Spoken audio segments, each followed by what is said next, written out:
წინა ხელისუფლების საქმიანობის შემსწავლელი საგამოძიებო კომისიის წინაშე პირველი იუსტიციის მინისტრის მოადგილე წარსდგა. ყველაზე მეტი დრო აგვისტოს ომზე საუბარს დაუთმოდა საერთაშორისო სასამართლოებში დაწყებული გამოძიებაც გაიხსენა, რასაც მალევე ევროსაბჭოს საპარლამენტო ასამბლეის რეზოლუცია მოჰყვა. საქართველოს სრულმასშტაბიანი ომის დაწყებაში ქართველი სამხედროები კი ომის დანაშაულის ჩადენაში დაადანაშაულეს. დოკუმენტს იმჟამინდელმა ხელისუფლებამ ხელი მოაწერა.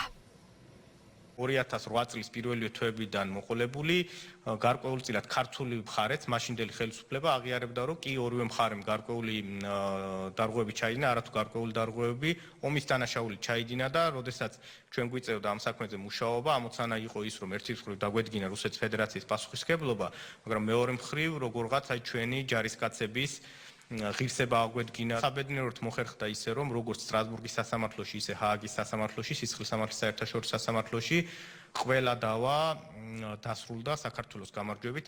ბექა ძამაშვილის განცხადებით 2012 წლის შემდეგ ქვეყანას იმის მტკიცება უწევდა, რომ ქართულ სამხედროებს ომის დანაშაული არ ჩაუდენიათ. ბევრი ისაუბრა მტკიცებულებების არარსებობაზე. თუ როგორ ეძებდა ხელისუფლებაში მოსული ქართული ოცნება, ქართული მხარისთვის ეგრეთ წოდებულ ოქროს მტკიცებულებას ისკანდერს.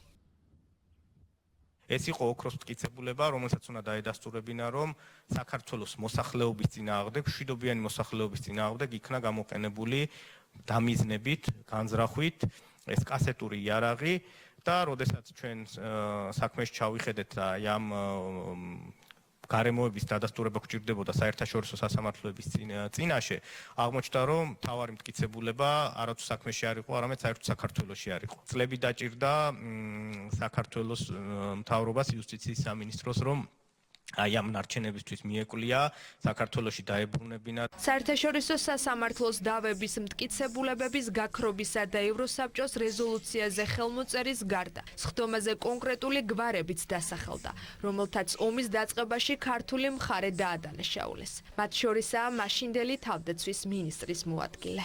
მაშინდელი ხელისუფლების პირობებში თავდაცვის მინისტრის მოადგილეს ჰქონდა Human Rights Watch-ისთვის მიცემული ინტერვიუ, სადაც ის ფაქტობრივად აღიარებდა, რომ ქართულ დასახლებულ პუნქტებში ჩამოცვიდა საქართველოსთან გასროლილი ჭურვები. ანუ ეს იყო ისეთი მტკიცებულება, რომელიც ფაქტობრივად ჩვენ რაც შევძელით და წარგვედგინა, რომ ნამდვილად რუსეთის ფედერაციის მხრიდან იბომბებოდა ქართული დასახლებული პუნქტები, რუსეთის ფედერაციამ წარმოადგინა არგუმენტად კონტრმტკიცებულებად აი ეს ინტერვიუ, რომელიც შემდეგ სამწუხაროდ მოხდა სტრასბურგის სასამართლოში, რადგან ეს მტკიცებულება რუსეთის ფედერაციას გააჩნდა.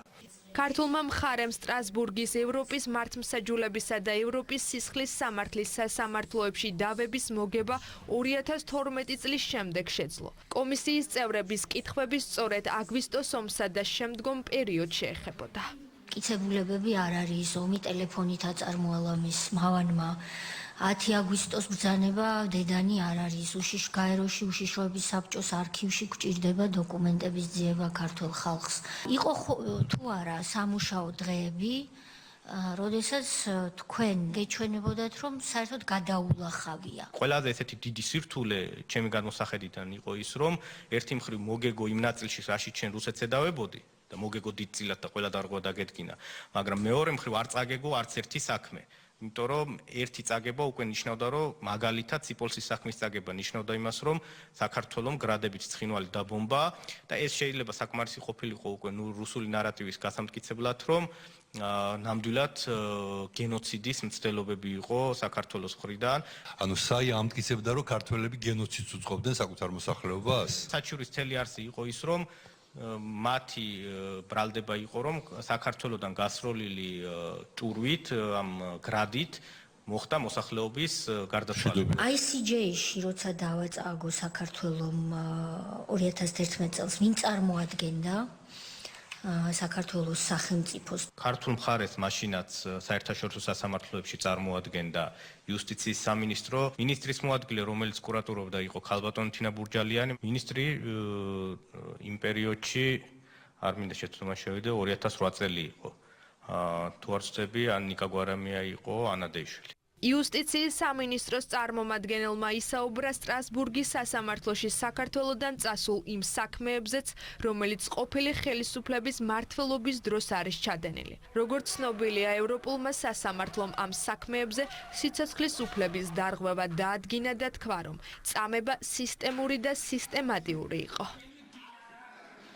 გირგულიანის საქმე, კორტების ოპერაციის საქმე, ნავთლუღის ოპერაციის საქმე, ციხის პუნქტის საქმე, ანუ ეს არის ის საქმეები, სადაც პირდაპირ სიცოცხლის უფლების დარღვევა აქვს ევროპულ სასამართლოს დადგენილი.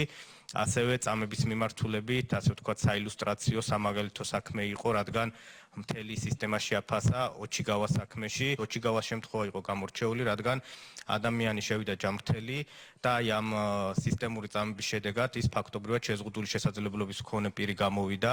პარლამენტის დროებითი საგამოძიებო კომისია აგვისტოს ომთან დაკავშირებით დამატებითი ფაქტების მოკვლევას განაგრძობს.